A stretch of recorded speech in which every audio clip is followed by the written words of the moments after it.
বৰগোহাঁই ডাঙৰীয়াক কেনেকৈ ধূলিচ্ছাত কৰি দিব লাগে ময়ো জানো। I don't care Khampa Borgohain, I don't care Khampa Borgohain. I love BPF, BPF জিন্দাবাদ, BPF হাজাৰ বছৰ জীয়াই থাকক, হাগ্ৰামা মহিলাৰী জিন্দাবাদ, Khampa Borgohain I don't care, Khampa Borgohain I don't care. আৰু এই পৃথ্বীৰাজ নাৰায়ণ দেৱ মেছে লোহে কে সাথ লোহা জেসা টক্কৰ দেনে কে লিয়ে যি টকাৰ দৰকাৰ নহওক, যিমান ফাইনেন্সৰ দৰকাৰ নহওক, যি কেণ্ডিডেট নাহক সাজু হৈ আছে। খাম্পা বৰগোহাঁইৰ হ'ব পাৰে তেওঁ বহুত সেই সময়ত ডেপুটি চিফ থাকোঁতে অলপমান বাহিৰা পইচাটো আহে নাহে মই নাজানো, তো সেই টকাৰে ইলেকশ্যন খেলিব বুলি ভাবিছে। কিন্তু তাতকৈ 10 গুণ টকা পৃথ্বীৰাজ নাৰায়ণ দেৱ মেছে ইলেকশ্যনত লগাই ডাঙৰীয়াই ভাবিব পাৰে তেওঁ ডেপুটি চিফ আছিল, 5-10 কোটি টকা হয়তো জমাই লৈছে। সেই টকা খৰচা কৰি ইলেকশ্যন খেলিলে তেওঁৰ যিখিনি পইচা কামাই ল'লে আজিলৈকে সেইখিনিও পানীত যাব। নিৰ্বাচনত যুঁজিব আৰু টকাৰে মানুহ নিৰ্বাচন যুঁজিব নোৱাৰে, টকাৰে মানুহ ইলেকশ্যন খেলিব নোৱাৰে। কিন্তু তাৰ যিমান টকা আছে মই তাতকৈ 10 গুণ টকা খৰচ কৰিম, আৰু সি যিমান ৰাইজৰ সেৱা কৰিছে তাতকৈ মই বেছি ৰাইজৰ সেৱা কৰিম। আৰু যদি তেওঁ ইমানেই ভাল আছিলে ডেপুটি চিফ হৈ থকা সময়ত, তেতিয়াহ'লে BTCয়ে যে অসম চৰকাৰৰ পৰা প্ৰপৰ্চনেট ফাণ্ডিং পাব লাগে, আসামনি 10% বাজেটখौ BTCয়া মন্নাংগো, BTCয়ে প্ৰপৰ্চনেট ফাণ্ডিং পাব লাগে, তাৰ মানে 10,000 crore ইয়াৰলি পেকেজ পাব লাগে BTCয়ে। কিয় খাম্পা বৰগোহাঁই ডাঙৰীয়াই ডেপুটি চিফ হৈ থাকি তেওঁতো বোলে বিৰাট দিল্লীত গৈ থাকে, তেওঁ বোলে বিৰাট এডুকেটেড, হাইলি এডুকেটেড, তেওঁ কিয় খাম্পা বৰগোহাঁই ডাঙৰীয়াই কিয় দিল্লীৰ পৰা BTCৰ কাৰণে 10,000 কোটি টকাৰ বাজেট আনিব নোৱাৰিলে? খাম্পা বৰগোহাঁই ডাঙৰীয়াই 2020 চনত ডেপুটি চিফ হৈ থকাৰ সময়তেই BPF 2020 চনত BTC চৰকাৰৰ পাৱাৰত থকাৰ সময়তেই, যি সময়ত খাম্পা বৰগোহাঁই ডাঙৰীয়া ডেপুটি চিফ আছিল, সেই সময়তেই তেওঁ এটা সামান্য সৰু MCLA সমষ্টিত, চিৰাংদুৱাৰ MCLA কনষ্টিটুৱেঞ্চিৰ পৰা জিকিব পৰা নাই। তেওঁ বেয়াকৈ হাৰিছে পাৱাৰত থকা স্বত্তেও, ডেপুটি চিফ হোৱা স্বত্তেও। আৰু সেইজন মানুহে কেনেকৈ ইমান ডাঙৰ এটা MP কনষ্টিটুৱেঞ্চি, য'ত 9টাকৈ বিধানসভা সমষ্টি আছে, 9টা MLA কনষ্টিটুৱেঞ্চি আছে, আৰু কমচে কম 30-31টা MCLA কনষ্টিটুৱেঞ্চি আছে, সেই সমষ্টিত ইমান ডাঙৰ MP কনষ্টিটুৱেঞ্চিত গৈ তেওঁ জিকিব। আৰু দ্বিতীয় কথাটো মই কৈছোঁ, মই পৃথ্বীৰাজ নাৰায়ণ দেৱ মেছে আজি ডিক্লেয়াৰ দিছোঁ, BPF দলৰ তৰফৰ পৰা 100% বিশ্বাসী যে মই BPF দলৰ কেণ্ডিডেট হিচাপে, কোকৰাঝাৰ লোকসভা সমষ্টিৰ কেণ্ডিডেট হিচাপে মই নমিনেশ্যন ছাবমিট কৰিম। কিয় কৰিম ইয়াৰ যুক্তিটো মই আপোনাক দিছোঁ। ফাৰ্ষ্ট হ'ল, প্ৰমীলা ৰাণী ব্ৰহ্ম ডাঙৰীয়নীৰ নাম পেনেলত আছিল, প্ৰমীলা ৰাণী ব্ৰহ্ম ডাঙৰীয়নী নিজে চাৰেণ্ডাৰ কৰি দিলে যে তেওঁৰ লগত পইচা নাই। ছেকেণ্ড, খাম্পা বৰগোহাঁই ডাঙৰীয়া, এতিয়া খাম্পা বৰগোহাঁই ডাঙৰীয়াই 2020 চনত পাৱাৰত থকা স্বত্তেও, ডেপুটি চিফ থকা স্বত্তেও নিজৰ ঘৰতে 50,000 ভোটৰ সমষ্টিত MCLA, ইমান সৰু এটা সমষ্টিত তেওঁ বেয়াকৈ হাৰিলে। তো তেওঁ 15 লাখ ভোট থকা সমষ্টিত, লোকসভা সমষ্টিত কেনেকৈ জিকিব কোকৰাঝাৰ লোকসভাৰ পৰা? আৰু দ্বিতীয় যুক্তিটো হৈছে যে খাম্পা বৰগোহাঁই ডাঙৰীয়াই দৰাচলতে বেংকক, থাইলেণ্ড বা কলা বাগানত গৈ যদি নিৰ্বাচন খেলে বা ইলেকশ্যন খেলে তেওঁ জিকিব পাৰে। বেংকক, থাইলেণ্ডৰ মাতৃ সমাজে বা মহিলাসকলে তেওঁলোকক ভোট দিব পাৰে খাম্পা বৰগোহাঁইক। কিন্তু খাম্পা বৰগোহাঁইক মই ইণ্ডিভিজুৱেলি কৈছোঁ, BPF দলক কোৱা নাই দেই, মোৰ ষ্টেটমেণ্টটো BPF দলক লৈ নহয়, খাম্পা বৰগোহাঁইক পাৰ্চনেলি কৈছোঁ যে খাম্পা বৰগোহাঁই ডাঙৰীয়াই বেংকক বা থাইলেণ্ডত গৈ ইলেকশ্যন খেলক, বঢ়িয়া কৰি জিকি যাব, বা আমাৰ ওচৰতে কলা বাগান আছে তাতে যাওক, বঢ়িয়াকৈ ইলেকশ্যন জিকি যাব। কিন্তু কোকৰাঝাৰ লোকসভা সমষ্টিৰ পৰাটো গেৰেণ্টি ইলেকশ্যন নিজিকে, 101% লিখি দিছোঁ। যিদৰে মই আজিৰ পৰা 4 মাহ আগত কৈছিলোঁ যে ৰাজু নাৰ্জাৰী UPPL দলৰ পৰা টিকিট নাপায়, আৰু ৰাজু নাৰ্জাৰীয়ে UPPL দলৰ পৰা টিকিট পালে 2 লাখতকৈ বেছি ভোট নাপায়, তেতিয়া মোৰ কথা কোনেও বিশ্বাস কৰা নাছিল। কিন্তু আজি সেই কথা কিন্তু সত্য প্ৰমাণ হ'ল। তো আজি মই কৈছোঁ যে খাম্পা বৰগোহাঁই ডাঙৰীয়াই কৈছে যে পৃথ্বীৰাজ নাৰায়ণ দেৱ মেছকো আং চিনায়া, কিন্তু তেওঁ পৃথ্বীৰাজ নাৰায়ণ দেৱ মেছ পুৰা নামটো জানে, কিন্তু তেওঁ চিনি নাপায়। তেওঁক মই এটা জ্ঞান দিব বিচাৰিছোঁ। বেচেৰা তাৰমানে ডেপুটি চিফৰ পৰা যেতিয়া গাদীৰ পৰা নামি গ'ল, ডেপুটি চিফটো নাই, চৰকাৰতো নাই, এইবাৰ বেচেৰা MCLAটো নাই, বেয়াকৈ হাৰিলে।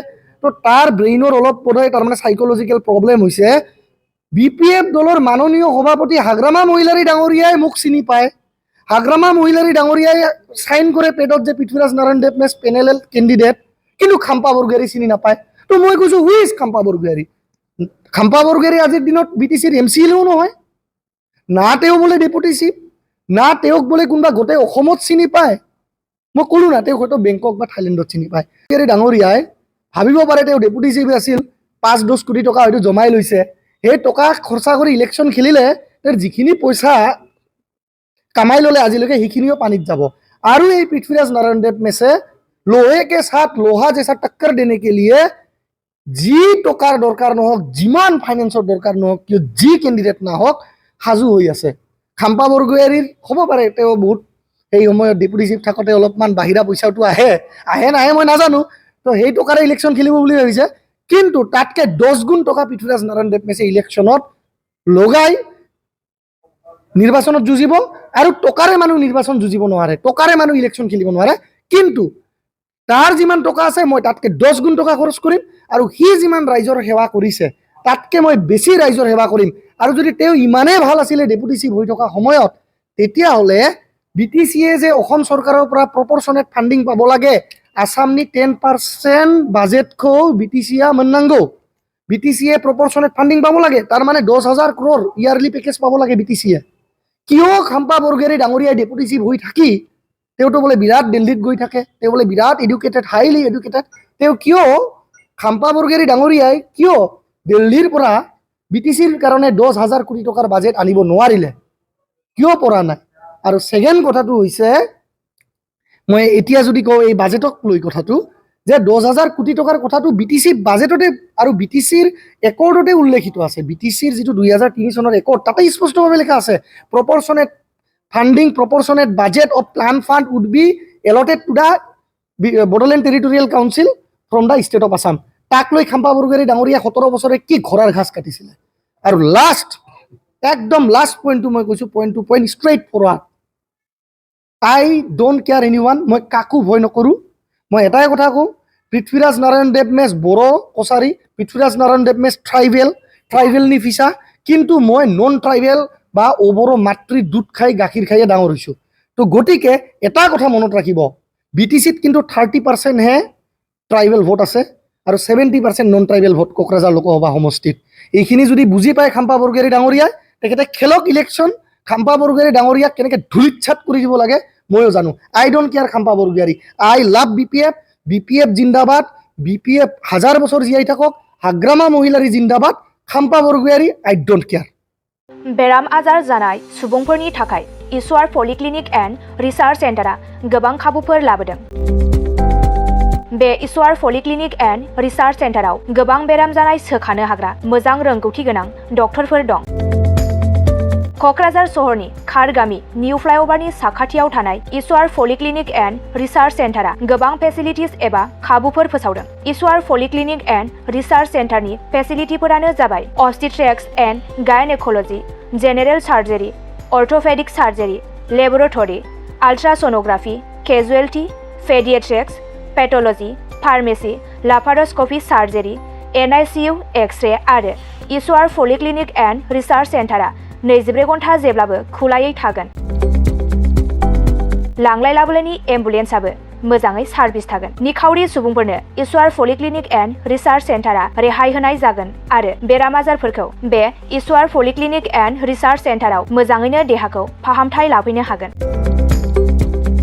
खम बेसेनाव जायखिजाया समावनो अपारेशन खालामनो हानाय जागोन। आबुङै खौरां लाहरनो थाखाय 9395024949 जानबुं नाम्बाराव खौरां लाहरनो हागोन आरो इमेल ishwarpoli30jun@gmail.com आव जगाजग खालामनो हागोन। नमस्कार मैं ईश्वर पलिक्लिनिक रिसार्च सेन्टारर सुपारिनटेन्डेन्ट डक्टर CK दैमारीয়ে কৈছোঁ আমাৰ এই ईश्वर पलिक्लिनिक रिसार्च सेन्टारটো কোকৰাঝাৰৰ খাৰগাঁৱৰ ফ্লাইঅভাৰৰ তলতে এইটো নতুনকৈ আবাৰ স্থাপিত হৈছে এটা নাৰ্ছিং হোম ইয়াতে আমাৰ এই নাৰ্ছিং হোমত বিভিন্ন বিভাগৰ চিকিৎসা কৰা হয় যেনেকৈ অৰ্থোপেডিক্সৰ আৰু গাইনোকলজি আৰু তাৰপিছতে জেনেৰেল চাৰ্জাৰী আৰু আমাৰ ইয়াতে জেনেৰেল চাৰ্জাৰী হোৱাৰ লগতে লেপাৰস্কোপিক অপাৰেশ্যনো হয় আমাৰ ইয়াতে সুবিধা আছে যেনেকৈ আমাৰ লেবৰেটৰী আছে এক্স-ৰে ছ'নোগ্ৰাফি এইবিলাক সম্পূৰ্ণ আমি ৰাইজক ছাৰ্ভিচ দিবৰ কাৰণে যুগুতাইছোঁ ৰাইজ আমাৰ ইয়াতে OPD যিটো মানে বহিৰ্বিভাগৰ ৰোগী চোৱা হয় সেইটো আমাৰ চোৱা হয় তাৰোপৰি দিনে ৰাতিয়ে আমাৰ ইয়াতে অপাৰেশ্যন কৰা হয় গোটেইখিনি সুবিধা আপোনালোকে পাব ইয়াৰ উপৰিও যিসকল লোক যিসকল লোক আৰ্থিকভাৱে তেওঁলোকৰ দুৰ্বল তেওঁলোকক আমি ৰেহাই ৰেটত আমি চিকিৎসা কৰিবৰ কাৰণে যত্ন কৰিম।